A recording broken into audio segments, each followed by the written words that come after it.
Pace Journal family, welcome back to yet another edition, episode, whatever you want to call it. Before the IPL, me and Tamal said something very special to you guys. We told you about the content that would be coming, very exclusive content in this IPL. And as we continue along that vein, we've got two special guests for you. This is the second of two shows in terms of previewing that IPL, and really fantastic to have two great gentlemen on with us. Obviously, Tamal Mills to my left, our resident analyst, but we've got the Sky Sports journalist, Matt Floyd, as well as the renowned international cricketer in Carlos Brathwaite. So we've got that journalism's perspective, and then we've got the cricketing aspect of things with both Carlos and Tamal. I'll come to you first, Tamal. How are you doing? We had a great show previously with two great guests, and now how much are you looking forward to meeting these two guys? Yeah, obviously in episode 1 we had Ben and Matt on, obviously two journalists, Ben being an analyst and statistician. So I think they'll give a different perspective to the tournament. And then now we've obviously got Carlos, obviously a current player, played in the IPL many years, obviously World Cup winner, as we've been seeing on social media all the last couple of days. The anniversary, 5 years since Carlos shook the world. And then we've got Floyd on as well. I've worked with a lot on Sky. He's worked for Star Sports. He covers cricket every day, watches it. So I think we'll get some good different perspectives today as compared to yesterday. And yeah, after today, we'll have it all sussed, all 8 teams in the bag. Matt, before I go to Carlos, tell me, how much are you looking forward to this IPL? There's a lot of English influence, throughout the IPL. A big World Cup later on. How much are you looking forward to it? Oh, loads, Nikhil, to be honest with you. I thought the last IPL was fantastic, wasn't it? There were so many close finishes. I think there was a record number of super overs, only 4 points between the top side and the bottom side. So it was really close right to the end. Definitely one of the best editions we've ever seen. And as you say, quite a few Englishmen in. What is it now, 13 or something like that? I know Jason Roy's just been brought in too. So yeah, really excited to see some of those guys in action. We've seen a few of them already, but there are a couple in there that haven't really done much in the IPL, so I can't wait to see them in action. Carlos Brathwaite, obviously, as Tamal said, World Cup winner. Great to have you on the show. Thank you so much for coming on. I asked Tamal this yesterday, Carlos, as someone, first tell us how you are, but as someone that's played in the IPL, what is this time usually like for you, for a player now almost about to begin the tournament? It's a pleasure, Nikhil. Thanks for welcoming me. I'm good as well. I'm in Barbados. That's where the AC is on behind me. Sorry, Tamal and Matt. In preparation for the first game of the IPL, there's loads of media stuff to be done. Sometimes the media can even overshadow the practice. So it's very important to be really clued in, know exactly where you need to get going into the tournament. Sponsors are all over you, and it's just a big buzz in anticipation for what is probably the biggest cricket tournament in the world. For sure. And I'm really looking forward to having the West Indian perspective. I've been outnumbered on a few occasions, so now I got a little backing in my corner. Gentlemen, let's get straight into it. In terms of, for those that haven't watched the first show, those out there, I'm going to explain how this is going to go. Each of us will pick a team. We've all selected a team, and we're going to be giving our keys to victory. So Matt, Carlos, I want you guys to, and Tamal, obviously, I want you guys to introduce the team that you selected and give us your first key to victory. What are the keys that can allow this team that you selected to go on and win this tournament? Tamal, as our resident analyst on the show, I'll come to you first. Yeah, so yesterday in the first show I went with CSK, and today I've gone for Kolkata. So last season they finished 5th, bit of a disappointing season, you could say. Brendan McCullum in charge, and for me, if KKR are going to win the IPL this year, it's going to be because of one thing. My main point, and that's Andre Russell's body. Can Andre Russell stay fit for an entire IPL?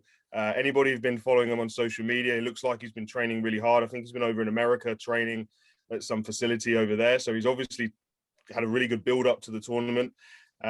He's the talisman for KKR. When he's at full flights, he's one of, if not the best T20 player in the world in terms of bowling, batting, and in the field. But unfortunately, we're getting quite used to seeing him playing injured and playing as a batter or bowling off a short run up. So KKR, if they've got a fully fit Andre Russell, they've potentially got the best player in the world. And if they haven't, or if they've only got him for half the tournament, that's going to be a huge problem for their team. And then all of a sudden, if you're losing a bowler, you're having to balance the side elsewhere. So for me, that's the number one key to KKR this year is, can Andre Russell stay fit for the full season? Brilliant. Matt, you've gone with the Mumbai Indians. Tell us what you think will be, your key to victory for them. Absolute cop out from Matt, by the way, picking Mumbai. Yeah, I know. I'm so boring. But guys, as you're going to see with my keys to victory, there's only one team that are going to win it this year. It's the 5-time champions. They've won 3 out of the last 4. They're the most settled side. There are no obvious weaknesses. In fact, there are so many strengths. I found it hard to whistle it down to 5, to be honest with you. So let's go with the first one. My first key to winning the IPL for the Mumbai Indians, I think, is the death hitting. They've got arguably at the moment the 2 best death hitters in the game in Kieron Pollard and Hardik Pandya. I think last year, Pollard had an astonishing strike rate of 190, just over, and an average of over 50. Hardik Pandya was going at close to 180. And in the last 5 overs, that's obviously when they do most of their batting and most of their damage. I think in the last 5 overs last year, they were a full 2 runs per over more as a team than the next best side in the final 5 overs. That's a huge difference. So if they can do that again this year, it's going to be very hard to beat them. That is staggering hitting at the back end. Yeah, fantastic. Carlos, coming to you now. I believe you've selected the Royal Challengers Bangalore. What stood out to you about this team that makes that you wanted to pick them, and then also tell us your key to victory? I kind of like the underdog story. Obviously, Virat is there, so that takes a bit of the underdog tag away. But from a team that's never won it and always struggles to get into the final 4, I think this year, death bowling always been a problem for RCB, and this year more than others, with the lack of home turf, it'll be very important for RCB to get the death bowling right. And you see them they've gone for Kyle Jamieson to kind of block that hole a bit. But I don't want to give away too many more of my keys to victory, but that's one. Death bowling for sure. With the ball, they average a lot more in the last 5-6 overs than any other team, and they lose majority of the games with the ball in that phase. Well, going on the back of Carlos's underdog point, I've gone with the actual underdogs, the Punjab Kings, rebranded, renamed. Ooh. I've got the color on for them. Big West Indian presence, of course, and Chris Gayle, Fabian Allen, Nicholas Pooran. But my first key to victory is KL Rahul. Now, this man, as we all 4 of us know, and everyone watching, the pedigree, the magnitude that this guy can play at. Last 2 years, he's been the leading run scorer, 670 runs in the last IPL, 14 matches, average of 55. The stats go on and on. But the one that really alarms me is the strike rate, only 129. It's one of his lower in the last 5 seasons. And I think that's happened because he's had to sort of play that anchor role. So I think for KL Rahul, he's going to have to, pick up the pace in overs 7 to 16. We know how lethal he can be in those initial power play overs and even at the back end. But I'm really looking forward to seeing the approach he takes now, sort of propel the Punjab side to those bigger scores where he's been able to spend time at the crease and bat long periods. But I want to see that strike rate increase as, he picks up the gears to the middle over. So if he can do that, I think Punjab Kings, the branding rename, but I think they will be in a really good position to compete against a lot of teams this year. Let's move on to the next key. And what I like about this is I get to select. So I get to put all of you guys on the spot. I'm going to put Carlos Brathwaite on the spot now. He's been on the spot many a times, having to hit 4 sixes on the world stage. Carlos, what's your second key to victory for the Royal Challengers Bangalore? My second key to victory is the bench strength. In previous years, you would have seen Royal Challengers Bangalore have an amazing first 11, and due either to loss of form, potential injuries, players even leaving for national duty, the drop off from that first 11 to the replacement players has been so drastic. that you then feel as though anyone in that current lineup has to take on so much more of the burden. If you look at other teams who've been successful, your Chennai Super Kings, your Mumbai Indians, when one of their players misses out through injury, through loss of form, the other guy that comes in, whether it be international or local, always seems to fill the void as well as or better than the person they're replacing. I think that's a massive thing for RCB this year. How can they not only have one of the better starting lineups in the tournament, but how can they replace players due to loss of form, combination, or even injury? Brilliant, man. I honestly loving the interaction, loving the insight from all of you guys. Matt, I'll come to you now in terms of the Mumbai Indians. Well, I don't think there are many keys. I don't know how. I'm interested to hear what you have to say. What is your second key to victory, man? This team is just world class. Yeah, I agree. They are really a world-class unit. I think I'll stick with the batting for my second key to victory, and then I'll get onto the bowling after that.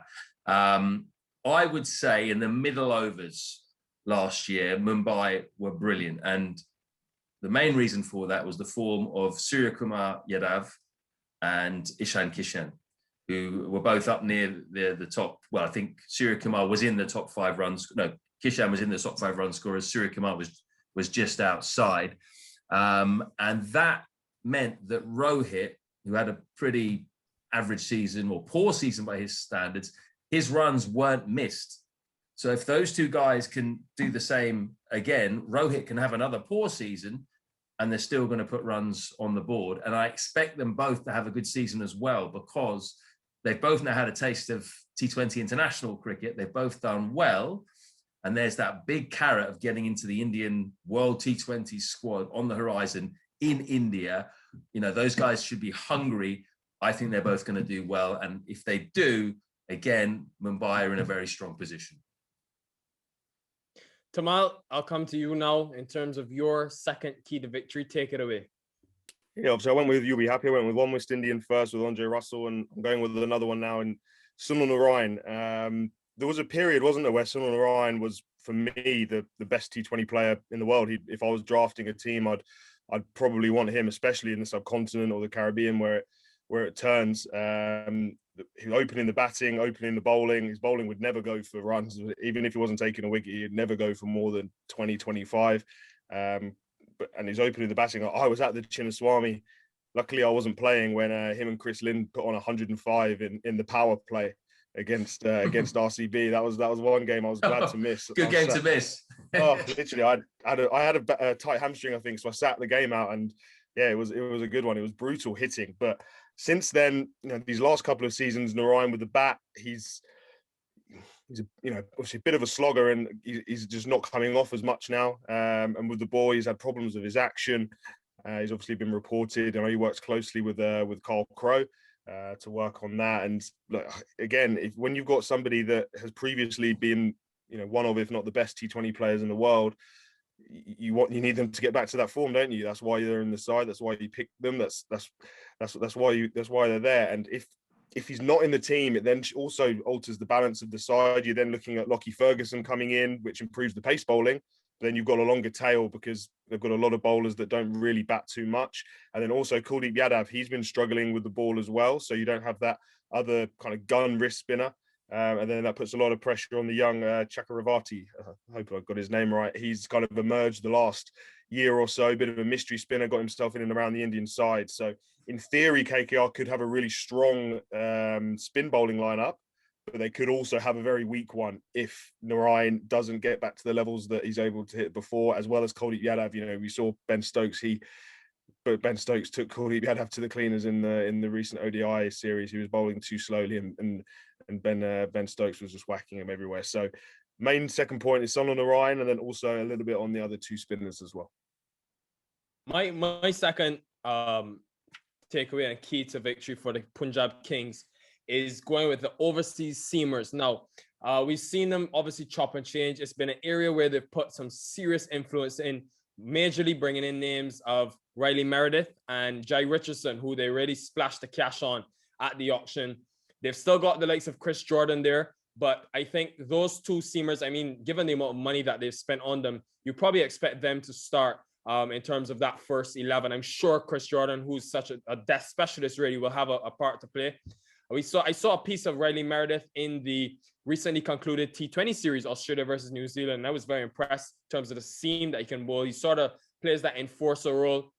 And I think what these two guys bring to the Kings 11 Punjab, obviously when you pair them with a Mohammad Shami, brings some serious fast bowling depth. But on the other hand, they're, very young, some inexperienced. So I'm interested to see how they adapt in such a big stage like the IPL. I think if they can continue, their aggressive nature in terms of attacking and taking wickets, plus you pair that with Shami and maybe even a Chris Jordan, the spin of Punjab Kings, as well, I think this bowling lineup of Punjab could be a very dangerous one. So I'm very excited to see the prospect of how things can go with those two young guys at the helm, starting the attack for the Punjab Kings. Let's move on to the third key to victory, guys. Who haven't I gone to first? I haven't gone to Matt first, so I'm going to come to you now, Matt, in terms of the Mumbai Indians. What is your third key to victory? Well, if the first two don't work, but I'm pretty sure maybe the first, or you don't even need to say any. They'll just win.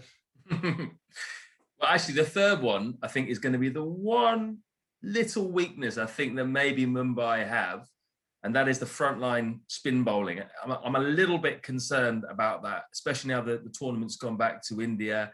I haven't looked closely at their fixtures, but they're probably playing a few games in Chennai and Delhi. In fact, I'm pretty sure they are. And, those pitches could be quite slow. Then you look at their spin bowling. They've got Krunal Pandya, who is a very good left-arm spinner in T20, but he doesn't spin the ball that much. Rahul Chahar is their primary wrist spinner, and he did okay last year. I think he got 15 wickets, so a pretty good return, but they didn't trust him enough to pick him in the final. They didn't pick him in the final. They picked Jayant Yadav, the off-spinner, instead. So that tells me they're not very sure about him. They've brought in Piyush Chawla, very experienced leg spinner, as, I guess, a backup option. They could play both of them in the same game, obviously, if it's on a slow-turning pitch. So I think that's going to be really important, how Chahar does and how Chawla does when he comes in, because if the pitches are slow and a little bit tired towards the back end of the tournament, they're going to need those spinners. It's the one area of potential weakness, I think, for Mumbai Indians. Well, that's not really something that I've heard too often, but really interesting that you point out. I think Chahar, we know, obviously has a massive role to play with the ball for them. Carlos, I'll come to you next in terms of the Royal Challengers Bangalore. You're underdogs of the tournament. What's the third key in sort of to win this entire tournament? Dan Christian. Daniel Trevor Christian, to be exact. Trevor, Carlos. That's don't say any Sixers bias, man, Carlos. Come on. Yeah, man, I've been fortunate to play with him. And he's a serial winner. I knew that obviously before he played with him. And after sharing the dressing room with them, I see why. And you look at the Kohli captaining teams, his aggression, it always feels as though he needs a second in command to be the not so nice guy. And you look at someone like AB, who's obviously another face of the franchise, one of the most genuine human beings alive. So Kohli really needs that person that will cut the nose and spoil the features to get that result over the line. And I think in Dan Christian, he has that attitude-wise. From a performance standpoint, you look at the big bash he's just had with bat and ball. At 37, he's at an age where he knows his game, he knows his body, he knows how to get the best out of himself. And as I say, from sharing a dressing room with him, not only out of himself, but out of others within that dressing room, teammates, coaching staff, everyone. I think he's the perfect person to come into that dressing room, be buoyant, bring a fresh sense of energy, and almost take some of the leadership weight off of Kohli's shoulders and allow Kohli to concentrate on scoring runs, making bowling changes, and doing stuff behind the scenes. So I think if they decide to use him to begin with or in the middle, his impact on and off the field will be key to freeing up the likes of Virat Kohli, AB de Villiers, and allowing the whole team to gel as one. Yes, Daniel Christian really started that. I don't know how he gets it down, man. Every team he joins, touches, just goes, turns to gold. But Tamal, your third in terms of takeaway and key to victory for your side. Yeah, just sorry for what Matt said. Yeah, I just looked now. Mumbai play 5 games in Chennai and 4 in Delhi, so they play 9 of their 14 on potentially slow spinning track. I spoke about on yesterday's show how CSK's team is literally set up to play in Chennai.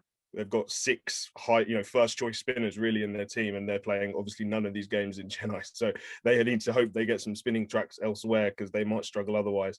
Back to KKR for my next point. I've gone for the top 3, and it's a bit hard to predict what a lineup will be. But if Narine isn't opening the batting or playing, it looks like that top 3 will be Shubman Gill, Rahul Tripathi, and Nitesh Rana.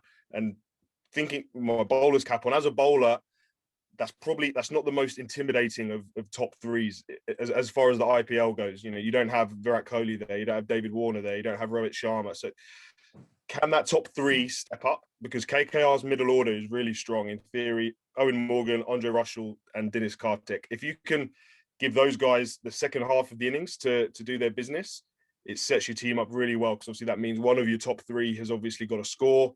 Or maybe even both of them. So can one of these guys really make a name for himself? Really, I'm looking at Shubman Gill. Obviously, he's the youngest of the 3, really talented young batter.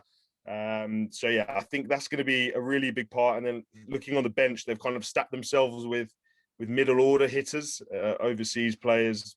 Tim Seifert, Shakib Al Hassan, Ben Cutting, Karen Nair, and the Power Negi. So they're not really, they don't seem to have too many other options in terms of opening the batting outside of Sunil Narine as well, who I said batting probably has gone a little bit downhill as opposed to kind of the heights he reached 3, 4, 5 years ago. So that top 3 I think is going to be really important for KKR, and hopefully one of them can kind of have a real outlier of a tournament.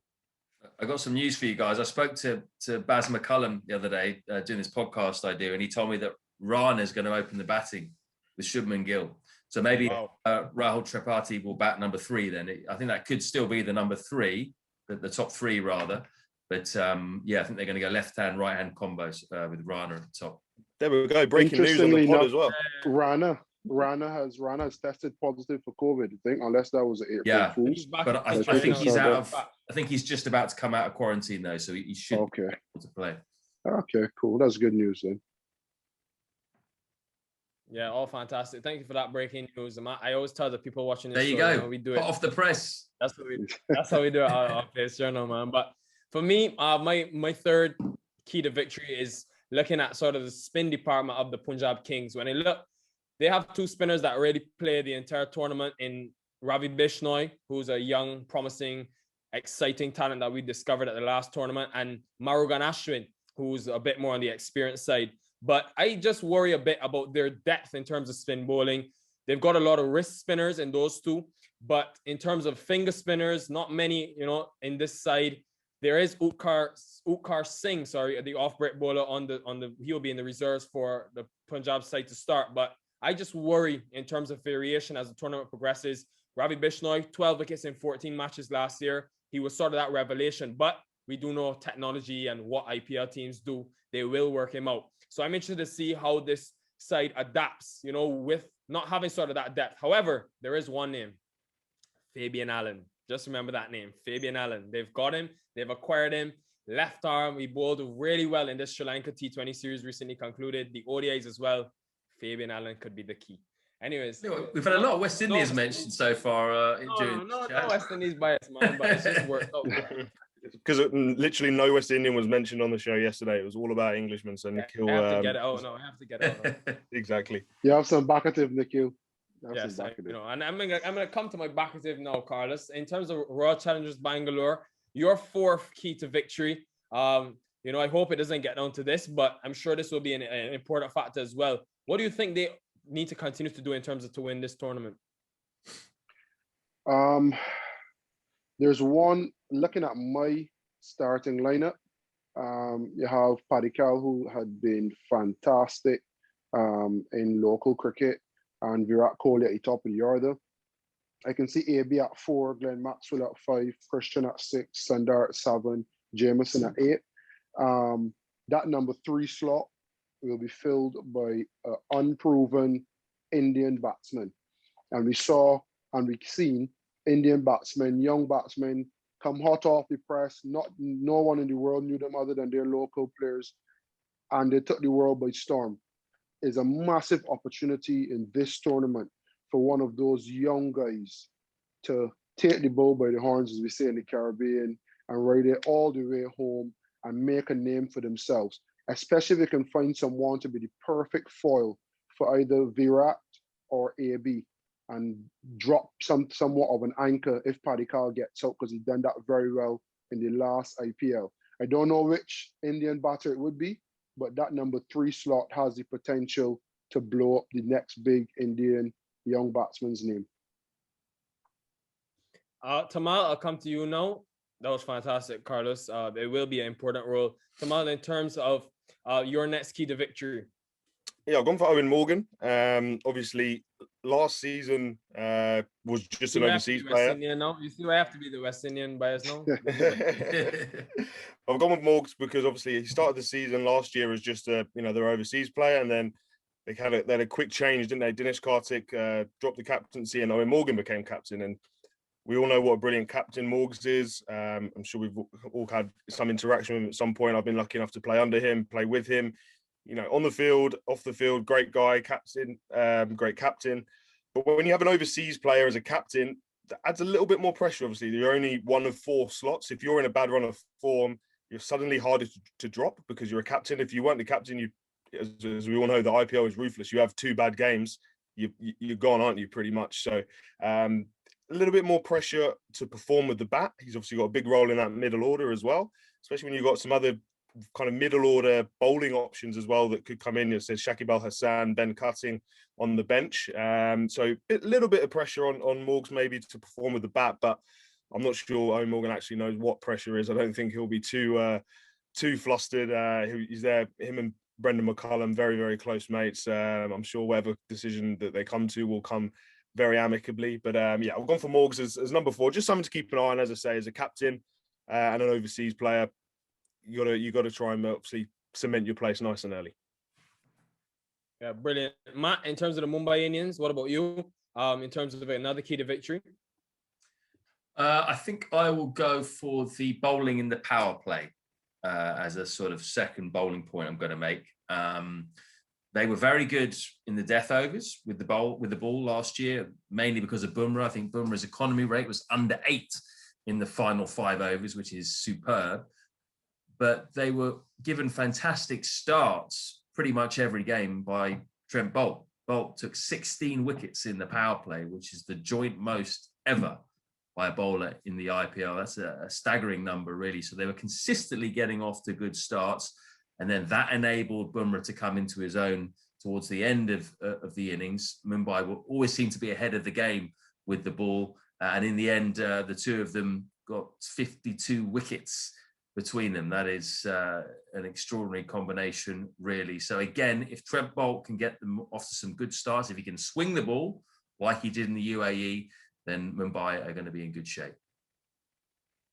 Yeah, you know, we speak about all these big names that we all know about, but I've opted for someone a little less known in terms of for Kings 11.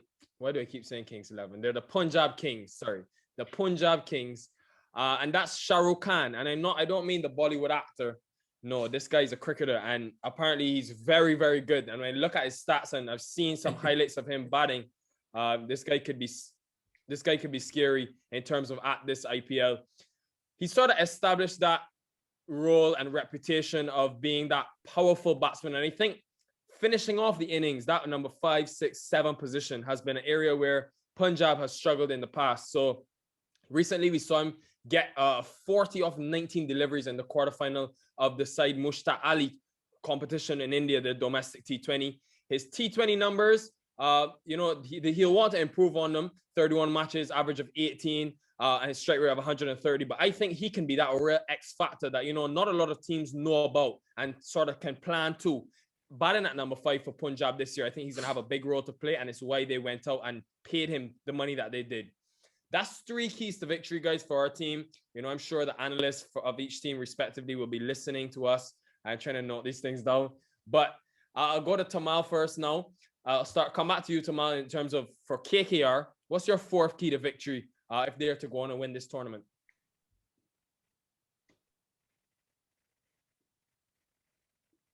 Mute.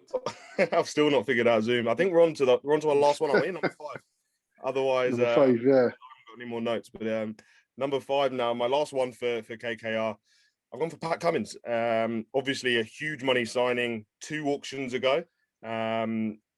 If you look at their lineup again, depending on what happens with Sunil Narine, he's got a huge role to play with bat and ball because he's potentially coming in at number 7, which you'd probably say is a touch, a spot or two too high in terms of what you'd ideally like for your balance of your side, because they've got, as you say, Prasidh Krishna, Chakravarti, and Nagakoti, who are kind of all tail enders coming in at 9, 10, and 11, and then you've got either Lockie Ferguson, Sunil Narine, or Pat Cummins at 7 and 8, 2 of those 3. So a huge role to play with the bat. He's handy with the bat, but he's going to need to be, I think, at times if that top 6 doesn't manage to fire. And then with the ball, they lean heavily on him in the power play. They bowl him early. They often bowl him all 3 at one end during the power play. He's obviously a brilliant bowler in all forms of cricket. One of the best fast bowlers in the world for sure. But again, if with either bat or ball he has a poor tournament, I think it will really affect the whole balance of the side. As you say, they're paying him a lot of money, and they're going to need him to earn that if they're going to have a good chance this year. Carlos, final key to victory for you for the Royal Challengers Bangalore. Yeah, final key again, going left field. The local players. I always see RCB as a team that has a very stacked core of batters in your AB de Villiers, your Virat Kohli, and then they always make the big money signings. Tamal would know exactly what I'm talking about.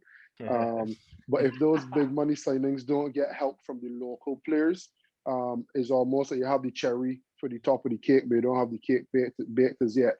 About that number 3 position. And when you look at the bowling lineup, Navdeep Saini, Mohammad Siraj, 2 fantastic fast bowlers, but are they experienced enough to take the brunt of the bowling over a full season? If they don't, or if they can't, then all of a sudden you're looking to drop a Dan Christian or a Glenn Maxwell to try to get Kane Richardson or Daniel Sams in, which I don't think is in your strongest lineup. So it's very important for the local guys to pull the weight. You have Yuzvendra Chahal, who obviously is guaranteed a good tournament. He doesn't have bad ones. And you got Virat Kohli, you got AB de Villiers. How will the local players come to the party? David Padikkal, will he redo what he did last year? Can he surpass the second season syndrome? I think it's all about baking that cake for RCB. How can the local players give a good base for the experienced internationals to go on and do their bits of business and sprinkle the cherry on top? Padikkal's got COVID as well. I've just seen that about an hour ago as well. So he's out for the first couple of games. So that depth that you spoke about really is going to get tested. They announced that an hour or so ago. I could throw a span into works. Finn Allen may need to step up to the plate a little earlier than expected. Yeah, look out for him. I played in his debut game when I was playing for Auckland. He's since moved to Wellington, but I was hearing a lot of chatter about this young kid coming through. He was only 16, 17 at the time. I was playing for Auckland 2016, 2017, and I played in his first ever game, and then I hadn't really heard about him since literally this last year, and he's really come out of nowhere, hasn't he? That innings he played the other day for New Zealand. So it'll be interesting to see if he gets a game. As you say, it's going to be tough with de Villiers, Glenn Maxwell, and then obviously the big name bowlers as well. But yeah, I like to see a young guy come out of nowhere and get a go on the big stage. That's what these franchise tournaments is all about, isn't it? There's always guys that come up this year, every tournament around the world that make a name for themselves. So Finn Allen could be that guy this year. Sorry to butt in. He keeps as well, doesn't he? Yeah, I think so. Yeah, so that adds a lot of flexibility. Get to AB de Villiers in the field as opposed to behind the stumps. So there we go. Sure more breaking news, Nikhil. Well.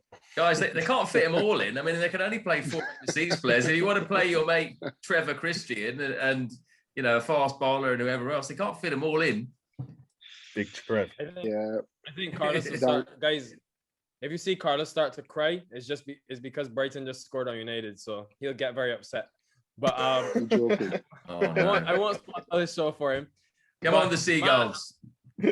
Matt, I'll come to you, Matt, in terms of the Mumbai Indians. Tell me your last and final key to victory. Carlos, don't look so sad. It's early. As an Arsenal fan, I probably won't be mentioning football for the rest of this podcast, to be honest with you. That's a good team, Matt. It's a good team. I knew I liked you, Nikhil. I think actually I'm gonna steal a point that Timal elaborated on earlier, which is that Mumbai Indians are playing 9 games in Chennai and Delhi on 2 potentially slower pitches. So I think it's going to be really key, and it sort of ties into my point about the frontline spinners, is how they adapt to playing on these slower pitches compared to what they're used to, of course, at the Wankhede Stadium. It's not just going to be the bowlers, though, so the spinners are going to have to come to the fore. The batters are also going to have to adapt. They're used to playing on a really good batting surface in Mumbai. They score heavily, the top order and the middle order. How will they adapt if they're on a ranked turner at the MH Chidambaram Stadium or at the Firoz Shah Kotla? That will be fascinating. I think they can do it because they've got all the experience and you know, because they've got such a fantastic record over the years, clearly they are good at playing on slower pitches as well, but they may have to do more of it this season, given they're not playing half their games in Mumbai. Perfect. I believe that's all 3 of you guys in terms of your 5. I'll give my final one.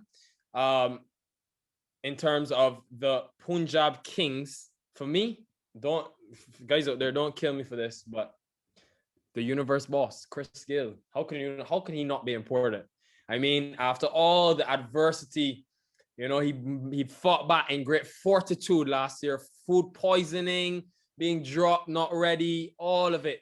8 matches, average of 36, strike rate of 135 in a row that he's never really played before, batting at 3. Just shows the flexibility and the class quality of this man. Really fantastic to see him, watch him go. And I think he really played that perfect role for them. Being able to strike at 135, batting at 3, I think it was perfect for them in terms of, you know, being able to sort of balance the innings out a bit when you have Puran, Mayank Agarwal, KL Rahul, all these guys around him. So I'm very interested to see how Gayle goes. Didn't have the best of series against Sri Lanka recently for the West Indies, but we know he's a different animal when 2 things happen, when he has a point to prove or when he's playing the IPL. So I'm very interested to see what he does. I think it's going to be fantastic, and I really can't wait to see what this man can continue to do and just prove the critics wrong each and every year, man. So fantastic, guys. Thank you so much for each and every one of you for, you know, your great keys to victory. As I said before, I'm sure the teams will be listening very keenly to this and, you know, taking it from the pros like you guys yourself. Let's move on, though, to my favorite segment of the show, a very short one.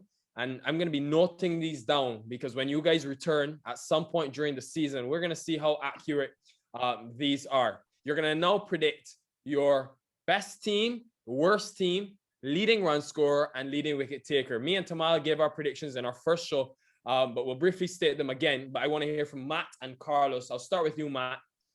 Who is, in your opinion, the worst team? Who will be the bottom team of this tournament? Well, I'm really sorry to say this, Nikhil, but it's going to be the Punjab Kings. I think they've got fantastic batting, great batting side. KL Rahul, Universe Boss, Puran, Malan, who probably won't even get in the side, to be honest with you, even though he's the #1 ranked T20 international player. Great batting, but you can't win anything if you haven't got good bowling. And in my opinion, Punjab Kings do not have a particularly strong bowling attack. I know they spent big in the auction and they've got the 2 young fast bowlers, Jai Richardson and Riley Meredith, but they're both rookies in the IPL. It's a lot of pressure on them to perform. I think their spin bowling is a little bit light with the young, talented Ravi Bishnoi and Murugan Ashwin as well. But I think compared to some other sides, maybe not quite at the level. And this may come back to bite me because they could end up smashing their way to the title.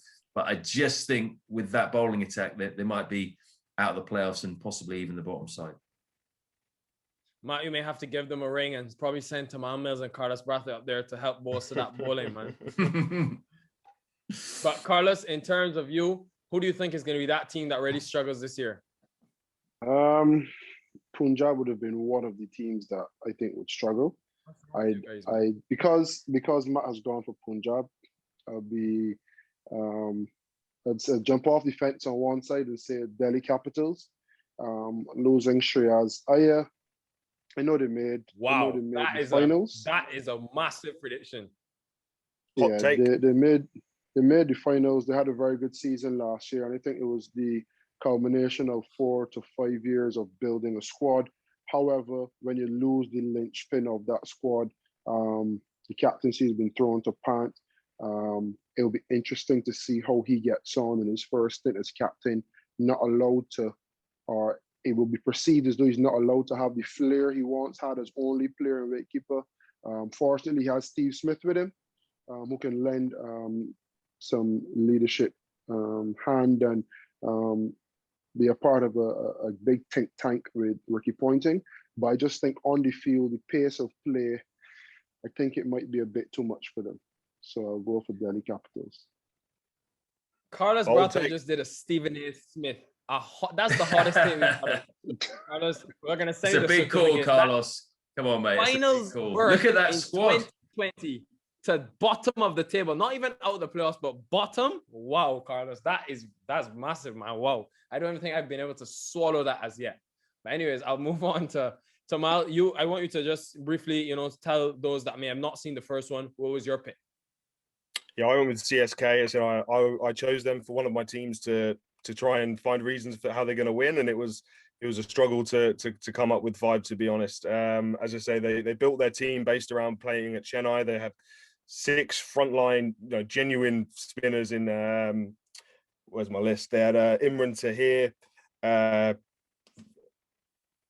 What have I done? Ravi Jadeja, Moeen Ali, Imran Tahir, Mitchell Santner, Krishna Bhagautam, and Khan Sharma. That's 6 proper IPL bowlers, international standard bowlers. Only 2 of them really can play, maybe 3, with Moeen Ali and Jadeja obviously being all-rounders also. So, yeah, I think they're struggling depending on who they get to replace Josh Hazlewood, who's pulled out. They would have been leaning on him. And, yeah, obviously mix that in with, obviously, the old guard gets spoken about every year. They're obviously not getting any younger. I think they're on obviously a downward trajectory. Finished 7th last year, which was their worst ever finish in the IPL. And yeah, I've got them to go one worse this year, unfortunately. Do you know, it pains me to say so because my mother's from the Chennai area. They're, CSK are my boys, but I kind of agree with Tamal, actually. I was a bit 50-50. Do I think CSK or Punjab are going to be bottom? And Chennai, when you just look at them, you just feel like it might be the end of the cycle, like that. As you said, they've been brilliant for so many years and they just seem to be petering out. And have they just got too many players that are just past their best now? Where's the young, fresh impetus coming through? I just don't know whether they've got enough of it. They've got Sam Curran, they've got Gaikwad, who played well, didn't he, at the end of the season, but it just looks like it might be lacking a bit of dynamism. I don't know what Carlos thinks. I looked at CSK as well. The more I play T20 cricket, the more realizing dynamism is fine, yes, but you see cool heads under pressure and experience. They had an off year last year. It happens, especially losing Raina in the circumstances that they did at the point in the tournament that they did. And I just felt as though they never found the right combinations. I think Bravo either missed last year or missed majority of it as well. With a fully fit, experienced side, I can't see CSK having 2 bad years in a row. Fantastic perspective, guys. I mean, I still haven't recovered from Carlos Brathwaite's hot take there. We're going to definitely be using that one as minimal content. And, his whole demeanor changed as soon as they mentioned... That's got clickbait written all over it. Carlos Brathwaite slams Delhi Capitals. Thanks for that. What about you, Nikhil? Who's your bottom team? Do you have? Nikhil, before you think, I owe a lot to Delhi. They were the first team to take a risk and buy Carlos Brathwaite. So Delhi Capitals, Delhi Daredevils, you all the Delhi fans. Carlos. That's too late now. Too late now. No slander. That's getting cut out. Shabazz will cut that out on the edit. Definitely, my team was the Rajasthan Royals, believe it or not, because I think it only all depends on Jofra Archer for me. Obviously, there's been some questions about his fitness. I think he carries such a big load for that team. And I really do hope that they prove me wrong. There's a team that I really enjoy watching. They've obviously gone out and got Chris Morris, who's a quality player, a death specialist ready. But I worry about them without Jofra Archer in terms of that seam bowling aspect of things. And then when you have Butler and Stokes at the top, a lot is on Sanju Samson through those middle overs. So I really hope they prove me wrong, as I said, but I fear for them if Jofra Archer is unavailable for the majority of the tournament. Let's move on to the next category. Scary stat for Rajasthan, boys, just before we move on, is that last year after Jofra Archer, the next best economy rate for a seamer in the Rajasthan team was 9.6. That's tough. I remember at the time, though, one thing, Rajasthan played more games than anybody else last year in Sharjah. And I'm sure Carlos will back me up. Sharjah is pretty much the toughest place to bowl in world cricket. The wicket's like glass. It doesn't bounce. It doesn't seam. But it skids on nicely, and they're tiny boundaries. They played a lot of their games in Sharjah, and it was tough. But even then, Joff still managed to puff. He had one game, I think, the very first game he played, I think he got hit, and then after that, he didn't go for a run. So yeah, you can't lose Jofra Archer and not feel the effects. You also felt as though the team started to be a little bit more watchful to Joff and go a bit hard at the others. So without Joff now, Chris Morris has some big shoes to fill. Yeah, for sure. And obviously they've gone out and brought in Morris, Mustafizur Rahman as well. So they would say they have the depth, but Jofra Archer is almost irreplaceable in world cricket. Guys, let's move on to the next sort of prediction. Carlos, I'll come to you first. Who's going to take the most wickets at this IPL? Yeah, we another want hot take, or you want me, or you want thing? It's up to you, man. You have to give us your insight. Kagiso Rabada, can never look past him. Fantastic in the power play. Excellent at the death. Probably bowl after Tamal's Yorker to Chris Gayle, the best Yorker I've ever seen. He bowled it to Andre Russell, left him on the floor, face down, in-swinging Yorker, 148 Ks. If Delhi are to exceed my expectation, Kagiso Rabada is going to be Kagiso Rabada is going to be the leading wicket taker in the tournament, and his team are going to finish bottom. Yep. Matt, what about you, though? Who do you think will take the most? Watch this space. Who do I think? I think so last year was dominated by seamers, wasn't it? Because it was played in the UAE. I'm going to go with a spinner this year because they're back in India and the pitches will get tired towards the back end of the tournament. And I thought about this. I mean, I think Rashid Khan is clearly the best spinner in the tournament, best spinner in the world. He's going to get a lot of wickets. He's not going to go for any runs either. But teams tend to sit on him a little bit now because he's such a threat. So I'm going to go for Yuzvendra Chahal because he's in a weaker bowling attack. He's going to play every game. I think RCB are going to get to the playoffs. So he will bowl a lot of overs. And I just think that teams will try and attack him a little bit more than they will Rashid Khan, and he's going to get more wickets. It's interesting you mentioned Rashid, Matt, because they play 5 of their matches the most at Chennai, which obviously we know is the one on the slower side. So it's interesting to see how he adapts. I think he could be very lethal, and you're our first analyst to pick a spinner in this category. So kudos to you, and let's see. You've taken the field against the pace. So let's see how it goes. My pick before we get to Tamal was Anrik Norke, 22 wickets. He played less matches last year. Yes, Rabada is a big influence, but this man, I watched him up to today in the one-day international, another 3 wickets. Just a genuine born wicket taker, man. So good, so quick.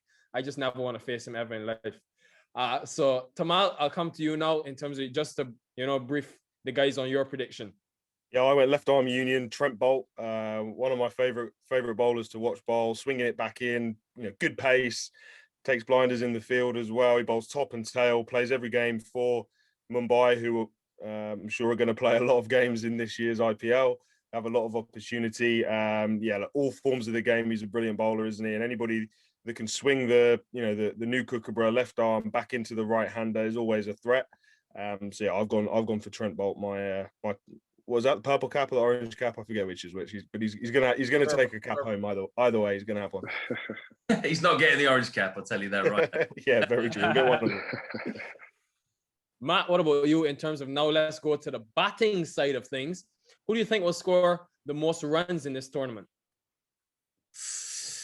Oh, so many candidates, aren't there? Really, I'm going to go with something which might be quite left field, even though he's a sensational player. And I'm going to go with Rohit Sharma because he's had smart man, Matt. Smart man. 2 pretty poor seasons he's had, though. Surprisingly, I'd look at the stats today. Averaging in the 20s, strike rate in the 120s.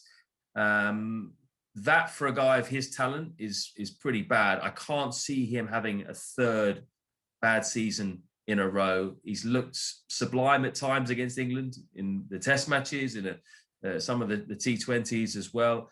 I've just got a feeling that he's going to come to the fore and play some really big innings. And Mumbai, obviously, I think are going to go all the way. So he's going to play a lot of games. I'll go with Rohit. Carlos, why not just give us a hot one? If it's just going to be hot, let us know now. Who's going to score the most runs? No. I'm waiting for Fabian Allen or Nick Rand. No, I had 2 young Indian batsmen in mind. Suryakumar Yadav. We see what he would have done last season as an international player trying to get into that Indian World Cup team and I guess cement his play. All eyes would be on him. My left field take would be Shubman Gill. I see him playing a similar role to KL Rahul or the one KL Rahul played last year. Dropping anchor of sorts, but being such an attacking player, we know he's lovely to watch, lovely on the eye. He's someone that can get 80, 90, 100. And if he can get 2 or 3 scores of 80 plus, he's also a consistent player that the 30s and 40s will prop him up and get him very close to the orange cap. So I think Suryakumar Yadav, but my left field choice would be Shubman Gill. Tamal?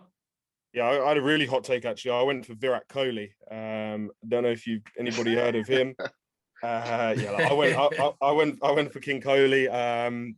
He's just so good. And RCB this year, they play 5 of their games in Kolkata at Eden Gardens and 4 of them in Ahmedabad, where we just saw a lot of runs being scored in the recent England T20 games, especially if you get chasing on that wicket. It looks like it's going to be a really good one.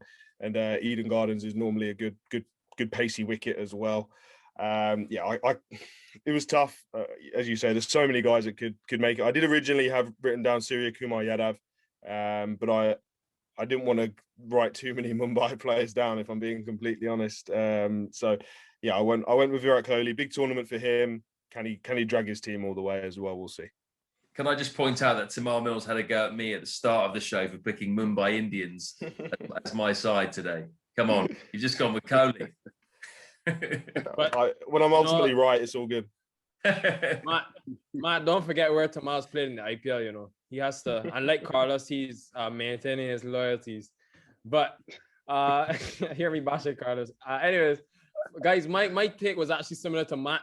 I said it on yesterday's show, based on the fact that Matt, as you said, you know, he's been really up and down all over the order, not really too sure, been outshone really by some other players. I think Rohit Sharma is too good. He's just too good to not be that name. And I think this will be the year he really has that blockbuster season that we're used to seeing him have. So I picked Rohit Sharma yesterday. And for the final category, if you're not saying the Mumbai Indians, raise your hand and I'll come to you first. Who is going to go all the way and win this tournament? Let's hear it. I'll start with you, Matt. Well, I think you alluded to it first, so I'll get you out of the way if you're saying that, if it's Mumbai. Okay, I'll say Mumbai. Clearly, everyone's saying Mumbai, but I will give you the nearest challengers as well, just as a sort of backup. So Mumbai, I just cannot see any glaring weaknesses apart maybe from the frontline spinners, but I don't think that's a really bad weakness. I think they can catch up with that on other sides. They've got everything, haven't they? You know, they've got fantastic openers. They've got guys who can score in the middle overs, which a lot of sides don't have, in the likes of Eoin Kishen and Suryakumar Yadav. A lot of their players are in form at the moment coming out of international cricket. They've got Rohit, who had a bad season last year. and they still went on and won the title. I think he's going to come good this year. They've got the best death hitting in Karan Pollard and Hardik Pandya and Krunal Pandya as well. I didn't even mention him before. And then bowling attacks win you IPLs as far as I'm concerned. They have a very, very good bowling attack with all bases covered. You've got left arm seam in Trent Bolt, who gets loads of wickets in the power play. Jasprit Bumrah, arguably the best seamer in T20 cricket at the moment. He can get you wickets in the power play and at the death. They've got left arm spin. They've got leg spin. They've got some other fast bowlers they can bring in as well in Nathan Coulter-Nile, Adam Milne. So all bases covered as far as I'm concerned. The only side I think might be able to push them are the Delhi Capitals. I think Delhi have got, sorry, Carlos, have got very exciting batting, even without Shreyas Iyer. I think that they can bring in someone like Steve Smith or even Rahane to replace Iyer at that number 3 position. They've still got Pant, they've still got Dhawan in fantastic form. They've got Hetmeyer, and they've got very good bowling attack in, 2 pacemen, Rabada and Nortje, and very good spin, Ashwin, Axar Patel, and Amit Mishra. So I would say they would be the only side that I can see really pushing Mumbai Indians. Carlos, I'm waiting for this now. Are you taking the field or the Mumbai Indians? Nah, Mumbai Indians. As much as I would love to throw something left field, they really can't look past the Mumbai Indians. For all the reasons that Matt mentioned, but if you look across all franchise cricket, the most successful franchises are the ones that stay together longer than the others, and CSK would have had that consistency. Mumbai is the only other team that can challenge them, not only with consistency in selection, but consistency in performance. And then you move on from their consistency and talk about the flexibility. Last year, you would have seen Hardik Pandya bat as high as 4. Same thing for Karan Pollard, Krunal Pandya. They're able to mix it, whether it be left-handed, right-handed, counter-attack versus playing a bit passively until they get to over 13, 14, 15. I think they have all bases covered, and I can't see anyone coming close to them, to be honest. So I would not even pick a second team, Mumbai Indians, to win. Tamal, refresh us on your prediction. Yeah, again, Mumbai. I tried to look elsewhere, but yeah, you can't look past them. I think just again backing up what Carlos said, it's testament to the owners and Mahela and for creating the squad that they have. That kind of fifth kind of core of 15. They've got 4 or 5 guys that are going to be on the bench that could start for most other teams. And this is obviously the last IPL before it all gets blown up again when we have another big auction. So they're going to have a very tough time trying to pick which 3, 4, 5 players to try and retain from this squad, and then try and rebuild it again from the auction. So it's an excellent squad, stacked throughout, great blend of overseas players. They've got multiple all-rounders, which is key in T20 cricket. So they don't have a long tail, and I think they're easily the squad to beat. Well, 3 guys of this caliber, I've just spoken about Mumbai Indians. So what could I really say about them to further that? Literally agree with everything you guys said. I think Sunrisers could be the only team maybe I throw in there that could, cause some problems. But the Mumbai Indians, as for all the reasons you guys mentioned, a cut above the rest, just simply like that. Gentlemen, thank you so much for this, to have the insight from Carlos in terms of franchise cricket, him being heavily involved in franchise cricket around the world, just understanding how it works. I thought that was so valuable. Matt, the analytical side of things, obviously the stats, the way you break it down. And then Tamal, giving his usual perspective. Fantastic. Great to have all 3 of you guys on. On behalf of Pace Journal, thank you so much. We're going to wrap it up there, but don't forget, guys at home, you will see these 2 very soon because they've made predictions, especially that one, Carlos Brathwaite, and we're going to see how true they really come out to be. So thank you so much, guys. Do follow us on Instagram at Pace Journal, Twitter as well. Really looking forward to seeing what the IPL can produce. And thanks once again to each and every one of you. Yeah, thanks a lot, guys. Really appreciate you coming on. As Nikhil said, around the halfway mark, we'll try and find a time where we can get together again and laugh about how Delhi Capitals are top of the table and heading for victory, and we'll go from there. But yeah, thanks a lot, guys. We'll see. We really appreciate you coming on, and yeah, we'll speak to you soon. Pleasure. Thanks for having us on, lads. Take care, man. Be good fun.